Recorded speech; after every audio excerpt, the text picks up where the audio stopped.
Hello everyone, welcome back to my channel web coding. तो अपने front end development के इस कोर्स में हम लोग एक और नए वीडियोस के अंदर आ चुके हैं एंड इस वीडियो में हम लोग लिस्ट एंड टेबल के बारे में पढ़ेंगे एंड इसके लिए कौन से टैग यूज किए जाते हैं। तो ये दोनों ही टैग बहुत इंपॉर्टेंट है वेब डेवलपमेंट के अंदर। तो चलिए अभी बिना टाइम को वेस्ट करते हुए जल्दी से वीडियो को स्टार्ट करते हैं। एंड उससे पहले मैं आपसे रिक्वेस्ट कर रही हूँ कि अगर आप लोगों ने अभी तक इस कोर्स को अपने प्लेलिस्ट में ऐड नहीं किया है तो प्लीज़ इसे ऐड कर लो, और अगर पहली बार मेरे चैनल पे आओ तो चैनल को सब्सक्राइब जरूर कर लेना। यहाँ पे मैं आ चुकी हूँ अपने फ्रंट एंड डेवलपमेंट कोर्स के इस फोल्डर में, और यहाँ पे हम लोग एक नया फोल्डर बनाएंगे जो कि होगा हमारा वीडियो 6। तो इसे ओपन किया मैंने, राइट क्लिक करके ओपन विथ कोड पे क्लिक करेंगे, हमारा VS कोड ओपन हो जाएगा। तो ये VS कोड में ओपन हो चुका है। इस वेलकम पेज को कट किया मैंने। अब वीडियो 6 के अंदर मुझे फोल्डर बनाना है, तो सॉरी फाइल बनाना है। तो एक फाइल यहाँ पे बनाएंगे index.html, एक ही फाइल बनाना है सॉरी। तो ये HTML फाइल बन चुका है। अभी यहाँ पे शिफ्ट के साथ 1 प्रेस करेंगे, एंटर करेंगे, इसे क्लोज करते हैं और कोड को कर लेते हैं जूम। इतना हो गया। अभी यहाँ पे टाइटल हम लोग ऐड कर लेते हैं लिस्ट एंड टेबल HTML। अब यहाँ पे आते हैं बॉडी टैग के अंदर, और यहाँ पे सबसे पहले तो एक कमेंट ऐड कर देते हैं लिस्ट HTML। पहले हम लोग लिस्ट देखेंगे, उसके बाद टेबल देखेंगे। तो लिस्ट और टेबल दोनों का यूज ना वेबसाइट में कंटेंट को ऑर्गेनाइज करने के लिए किया जाता है। तो HTML में 3 टाइप के लिस्ट होते हैं।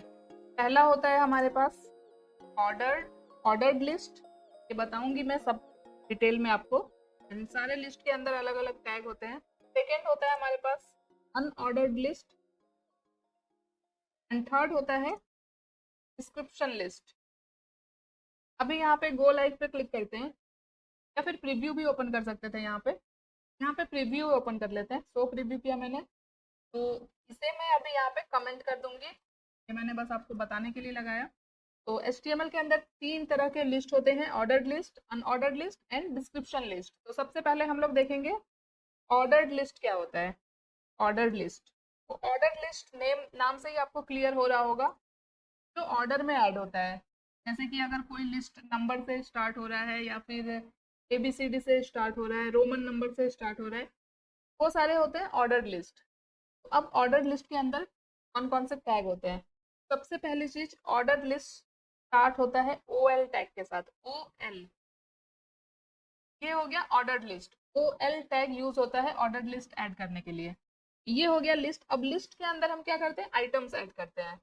तो वो आइटम ऐड करने के लिए यूज होता है LI, लिस्ट।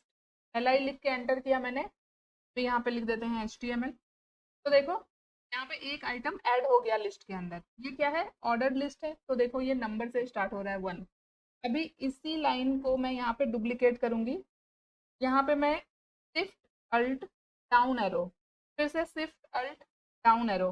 तो ये मैंने 3 लिस्ट आइटम यहाँ पे ऐड कर लिया। अभी यहाँ पे कर लेते हैं CSS, यहाँ पे कर लेते हैं जावास्क्रिप्ट, एक और ऐड कर लेते हैं शिफ्ट अल्ट डाउन एरो। ये लाइन को डुप्लीकेट करने के लिए यूज करते हैं हम लोग। ये सारी चीजें मैंने आपको फर्स्ट वीडियो में बताई थी, VS कोड इंस्टॉलेशन वाले वीडियो में, React.js।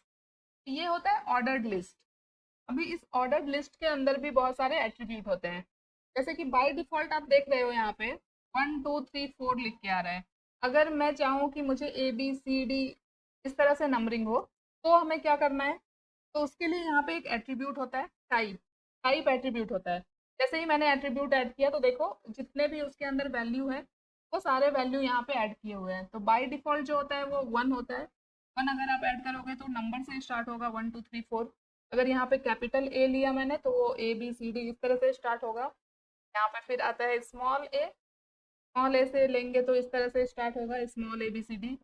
ऐसे यहाँ पे और भी होते हैं, जैसे आई लिखेंगे तो ये रोमन नंबर से स्टार्ट होगा। तो ये होता है टाइप एट्रीब्यूट, जिसका यूज करके हम लोग ऑर्डर लिस्ट के अंदर नंबर्स को चेंज कर सकते हैं। ओके, तो इसमें हमें ज़्यादा डिटेल में नहीं जाना है। लिस्ट का यूज कहाँ पे होता है वो मैं आपको बताऊंगी जब हम लोग छोटे छोटे प्रोजेक्ट्स बनाएंगे। अभी हम लोग देखते हैं अनऑर्डर्ड लिस्ट। अब अनऑर्डर्ड लिस्ट से मैंने यहाँ पे कमेंट किया। तो जैसे ऑर्डर्ड लिस्ट OL टैग के साथ स्टार्ट होता है, वैसे ही अनऑर्डर्ड लिस्ट UL टैग से स्टार्ट होता है। एंड इसके अंदर भी हम लोग आइटम्स ऐड करने के लिए LI टैग का यूज करते हैं। LI, list tag. अभी यहाँ पे फिर से लिखेंगे HTML। सेम यहाँ पे जो मैंने लिस्ट आइटम ऐड किए हैं इसे कॉपी कर लेंगे और यहाँ पे UL के अंदर ऐड कर देंगे। तो ये देखो, जो मैंने ऑर्डर्ड में लिखा था वहाँ पे इस तरह से ABC आ रहा है, ये मैंने यहाँ पे टाइप ऐड कर दिया। इसे हटा देंगे तो 1 2 3 करके आ गया। जब हम ऑर्डर लिस्ट में लिखते हैं तो बाय डिफॉल्ट 1 2 3 4 लिख के आता है, और जब हम अनऑर्डर्ड लिस्ट करते हैं तो बाय डिफॉल्ट बुलेट ऐड होते हैं। इसे भी हम लोग चेंज कर सकते हैं। तो यहाँ पे भी UL के अंदर फिर से हम लोग टाइप का यूज करेंगे। जैसे कि इस जो बुलेट्स है, सपोज मुझे वहाँ पे सर्कल दिखाना है, यहाँ पे लिखेंगे सर्कल। देखते हैं चेंज होता है या नहीं। देखो अभी बुलेट्स यहाँ पे सर्कल में चेंज हो गया है। यहाँ पे कुछ और टाइप होते हैं, जैसे यहाँ पे स्क्वायर ऐड करते हैं तो ये स्क्वायर में चेंज हो गया है। क्या हो गया? अभी हम मैं यहाँ पे आपको एक और चीज़ दिखाऊंगी जो कि बहुत ज़्यादा आपको यूज़ होने वाली है वेबसाइट डिज़ाइनिंग के अंदर, जब आप हेडर या नेविगेशन बनाओगे उस टाइम पे। वो क्या होता है, अभी किसी लिस्ट के अंदर में मुझे लिस्ट ऐड करना है। तो जैसे ये अनऑर्डर्ड लिस्ट है, यहाँ पे ये जो ये वाला जो लिस्ट है इसके अंदर मुझे फिर से एक लिस्ट ऐड करना है। तो कैसे करेंगे? तो यहाँ पे इस लिस्ट के क्लोजिंग वाले टैग को नीचे लेके आना है, और सिंपल यहाँ पे के बीच में फिर से हम एक UL टैग लेंगे, जो भी लिस्ट आपको ऐड करना है, ऑर्डर्ड लिस्ट या अनऑर्डर्ड लिस्ट। ये लगाया मैंने, और फिर से यहाँ पे लिस्ट आइटम ऐड करेंगे। यहाँ पे अभी फिर से ऐड कर देते हैं CSS3, और यहाँ पे कर देते हैं बूटस्ट्रैप, यहाँ पे करते हैं टेलविंड। इस तरह से मतलब एक लिस्ट आइटम के अंदर आप फिर से लिस्ट आइटम ऐड कर सकते हो, और ये बहुत ज़्यादा यूज़ होने वाला है आपका। बस इस कोड को आप एकदम अच्छे से देख लेना, क्योंकि लिस्ट का यूज़ आप हर वेबसाइट में करने वाले हो। तो ये हो गया ऑर्डर लिस्ट, अनऑर्डर्ड लिस्ट। अब हम लोग देखते हैं डिस्क्रिप्शन लिस्ट क्या होता है। तो यहाँ पे ऐड करते हैं, पहले कमेंट ऐड करते हैं डिस्क्रिप्शन लिस्ट के लिए। तो डिस्क्रिप्शन लिस्ट के लिए हम लोग DL टैग का यूज करते हैं। DL, D for description, L for list. अब डिस्क्रिप्शन लिस्ट में थोड़ा सा चेंज क्या होता है, इसके अंदर दो टैग होते हैं। एक होता है DT, जिसे हम लोग डिस्क्रिप्शन टाइटल या डिस्क्रिप्शन टर्म बोल सकते हैं। ये एक टेबल की तरह स्ट्रक्चर क्रिएट करता है एक्चुअली। अभी यहाँ पे जैसे मैंने लिखा है HTML, ये हो गया टाइटल। अब इसके अंदर जो दूसरा होता है वो होता है DT। यहाँ पे ये होता है डिस्क्रिप्शन डेफिनेशन। ये जो मैंने टाइटल ऐड किया उसका कुछ डेफिनेशन होगा, तो वो हम DD के अंदर लिखते हैं। यहाँ पे लिख देते हैं हाइपर टेक्स्ट मार्कअप लैंग्वेज। ये देखो, पहले HTML लिख के आया, ये हो गया टाइटल, ये हो गया डिस्क्रिप्शन। उसी तरह से यहाँ पे हम लोग और भी टाइटल डिस्क्रिप्शन ऐड कर सकते हैं। जैसे और भी कुछ डिस्क्रिप्शन ऐड करना है, या फिर यहीं पे मुझे कुछ और डिस्क्रिप्शन ऐड करना है, इसी लाइन को कॉपी किया मैंने, तो देखो इस तरह से ऐड होते जाएगा। अभी फिर से मुझे एक टाइटल ऐड करना है, तो फिर से DT टैग लेंगे, यहाँ पे लिख देते हैं जो भी टाइटल देना है।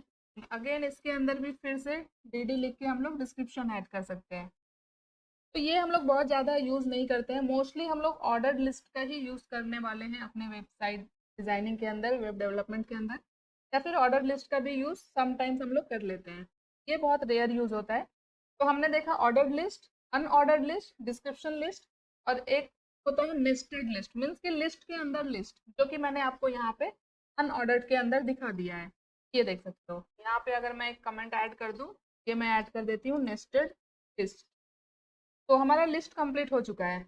अब हम लोग देखेंगे टेबल टैग क्या होता है HTML में। तो यहाँ पे फिर से कमेंट ऐड करते हैं टेबल टैग इन HTML। तो टेबल टैग के अंदर में जो टैग्स होते हैं ना, उसे समझना इम्पोर्टेंट होता है, उसके बाद इजी हो जाता है। तो टेबल के लिए टेबल टैग का यूज़ किया जाता है सबसे पहले, और अब इस टेबल टैग के अंदर ही सारी चीज़ें ऐड करनी होती है। तो टेबल टैग को समझने से पहले ना मैं थोड़ा सा आप लोगों को सिंपल सा टेबल दिखाती हूँ। पहले आते हैं गूगल पे, यहाँ पे सर्च करते हैं सिंपल HTML टेबल।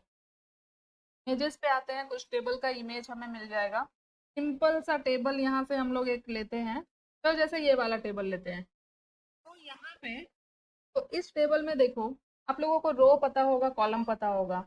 यहाँ पे जो हॉरिजेंटल बॉक्सेस है वो है रो, और जो वर्टिकल है वो कॉलम है। इसके अंदर कुछ वैल्यू दी गई है, तो सबसे टॉप वाले रो में, टॉप वाले कॉलम में जो फर्स्ट वैल्यू होती है कॉलम के अंदर, जो फर्स्ट वैल्यू होती है वो हेडिंग होता है।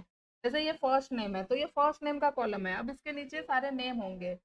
ये लास्ट नेम का कॉलम है तो यहाँ पे लास्ट नेम होगा, ये एज है। ये होता है टेबल का हेडिंग, ये सारे होते हैं डेटा।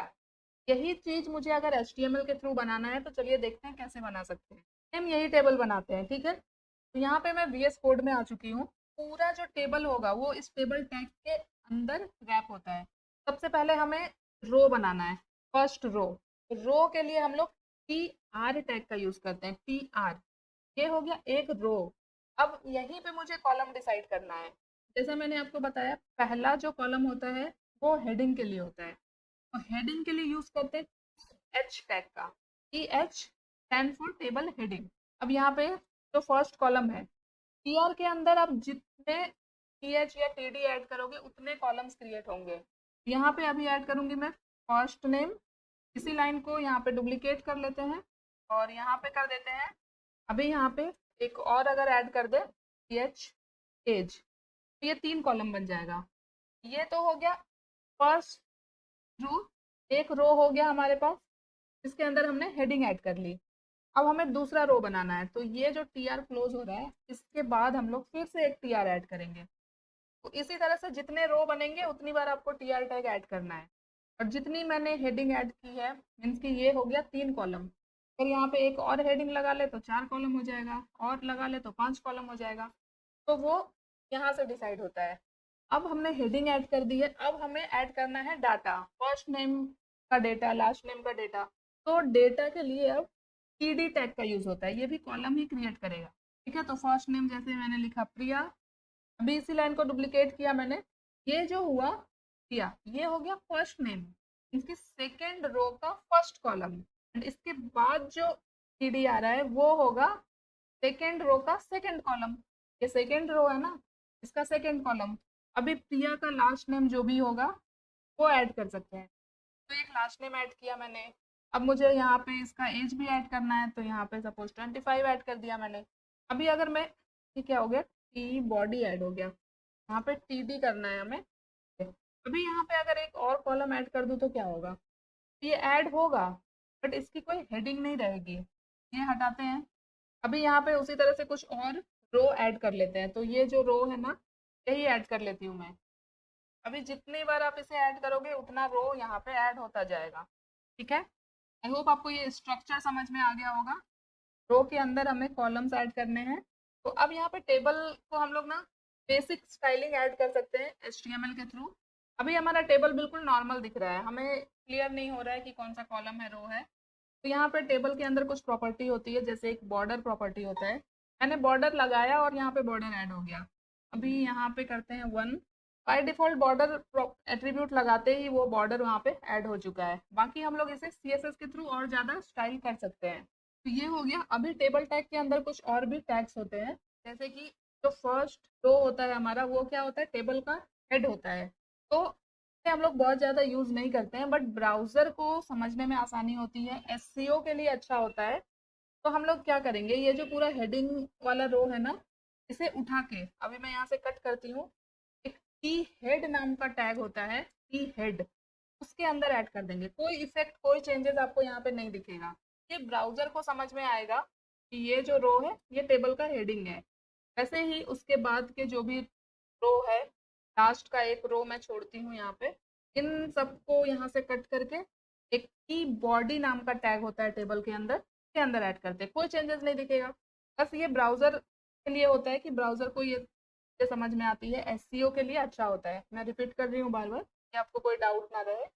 उसी तरह से एक टी फुट या टी फुटर नाम का भी टैग होता है, टी फुट होता है। ये होता है फुटर के लिए। ये लास्ट वाला जो रो है इसे मैं यहाँ पे फुटर के अंदर ऐड कर देती हूँ। तो ये टेबल भी हमारा कंप्लीट हो चुका है। इससे अगर हम लोगों को और स्टाइल करना है तो हम लोग CSS के थ्रू स्टाइल कर सकते हैं सारी चीज़ें, या और भी कुछ चीज़ें होती है यहाँ पे, बट वो अभी उतना इम्पोर्टेंट नहीं है। तो जितना इम्पोर्टेंट है वो मैं आपको बता रही हूँ, तो इतना काफ़ी है आप लोगों को। तो इस वीडियो में हम लोगों ने क्या देखा, हमने लिस्ट देखा, ordered list, unordered list, description list, हमने नेस्टेड लिस्ट भी देख लिया और हमने टेबल देख लिया। तो इम्पोर्टेंट था आज का ये वीडियो। आप लोग इसे प्रैक्टिस कर लेना एक बार अच्छे से। लिस्ट के ऊपर तो ज़रूर प्रैक्टिस करना क्योंकि ये बहुत इंपॉर्टेंट है। लिस्ट आपका पीछा नहीं छोड़ेगा, ये हर जगह आपका यूज़ होने वाला है, तो जितना ज़्यादा आप प्रैक्टिस करें उतना ज़्यादा आपके लिए अच्छा रहेगा। तो वीडियो अच्छी लगी हो तो लाइक कर देना और इसे और लोगों तक शेयर कर दो, और स्पोर्ट्स को जितना हो सके और लोगों तक शेयर करो। एंड आप लोगों को ये कोर्स कैसा लग रहा है, आप लोग कुछ सजेशन देना चाहते हो, कोई फीडबैक देना चाहते हो, तो आप लोग मुझे कमेंट कर सकते हो। मैं ज़रूर उस पर वर्कआउट करूँगी। एंड ये वीडियो अच्छी लगी हो तो लाइक कर देना, शेयर कर देना, एंड अभी तक सब्सक्राइब नहीं किया तो कर लेना। मिलते हैं नेक्स्ट वीडियो में, तब तक के लिए thank you so much guys for watching this video. Bye bye.